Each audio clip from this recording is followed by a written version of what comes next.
The first question that we're going to address is whether it's plausible to set up such a system. It's a huge undertaking.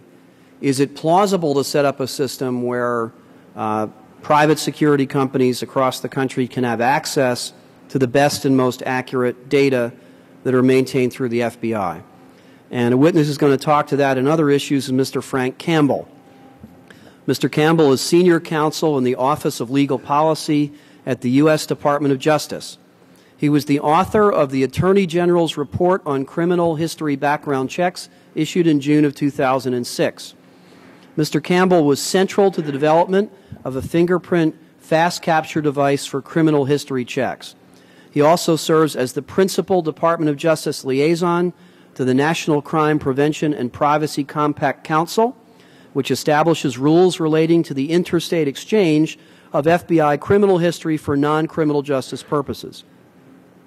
Mr. Campbell graduated from Lafayette College, has overcome that liability, I say as a Bucknell graduate, and has received his law degree from the George Washington University Law School. Mr. Campbell, welcome to the committee. We thank you for your testimony. Chairman Andrews, Ranking Member Klein, and members of the subcommittee, thank you for the opportunity to address you on the implementation of the Private Security Officer Employment Authorization Act. The Act was passed as a means of prompting states without private security officer licensing systems to set up programs that would allow private security companies to obtain FBI criminal history background checks to screen prospective and current private security officers. Under current law, access to FBI-maintained criminal history information is governed by a patchwork of state and federal statutes. The main vehicle for providing such access has been state statutes approved by the Attorney General under Public Law 92-544 that allow criminal background checks using FBI information in certain licensing and employment decisions. These checks are processed through state identification bureaus and, in order to provide more complete information, include a check of state records. The results of these checks are supplied to public agencies that apply their own suitability criteria or those established under state law. Currently, there are approximately 1,200 Public Law 92-544 state statutes. Other access has been authorized by federal statutes allowing particular industries to go directly to the FBI for a criminal history check without going through a state identification bureau, including, for example, discretionary access granted to the banking, securities, and nuclear energy industries. According to the FBI, 41 states plus the District of Columbia and Puerto Rico have passed 92-544 statutes in connection with licensing and employment of individuals as private security guards. Some of the statutes only cover background checks for armed security guards. Many of the statutes permit but do not mandate such checks. The Private Security Officer Employment Authorization Act authorized private security companies to submit fingerprints of employees or applicants to a state identification bureau, have an FBI check done, and have the results returned to a state agency that would apply either existing state standards for employment of private security guards or, where no state standards exist, provide notice to the employer whether the individual has a criminal history record for an offense specified in the Act. Under the Act, private security companies are permitted but not required to request these checks. The Act does not compel an adverse or favorable employment determination based on the results of the check.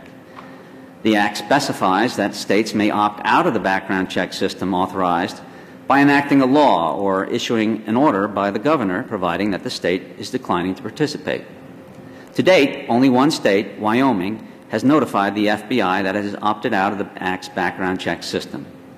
While the Act provides that states are considered to be participating in the system if they have not opted out, the law provides no enforcement mechanism to compel participation by states that have neither opted out nor taken steps to make these checks available to the private security industry. The Department expects in the near future to send an additional communication to the states reminding them of the Act's expectation that they participate in the background check system if they have not opted out as specified in the law.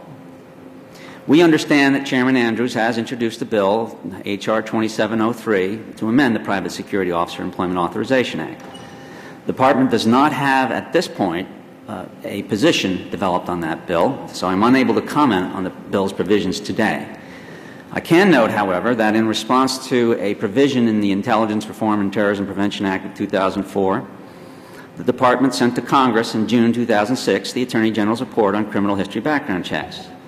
The report made recommendations on how the law governing access to FBI criminal history can be changed to provide broader and more uniform access to such information for use by private, unregulated employers. The report recognized that the current approach of enacting separate authorizing statutes has resulted in inconsistent access across states and industries. The report also acknowledged that the competing interests involved in criminal history checks, including the interest in facilitating the reentry and continued employment of ex-offenders. To account for these interests, the report states that if broader access were to be allowed, it should be subject to a number of rules and conditions. The rules should include privacy protections for individuals to help ensure that the information is accurate, secure, and only used for authorized purposes. The rules should require record screening in accordance with federal and state laws that limit access to criminal records for employment purposes. In addition, the rules also should require an employer's acknowledgement of legal obligations under federal and state equal employment opportunity laws. To avoid government agencies acting as suitability clearinghouses for private employers, the report recommends authorizing the dissemination of records to the employer or to a consumer reporting agency acting on the employer's behalf. The report also suggests that Congress consider providing employers guidance on suitability criteria to be used in criminal record screening and offering opportunities to individuals to seek a waiver from a disqualification.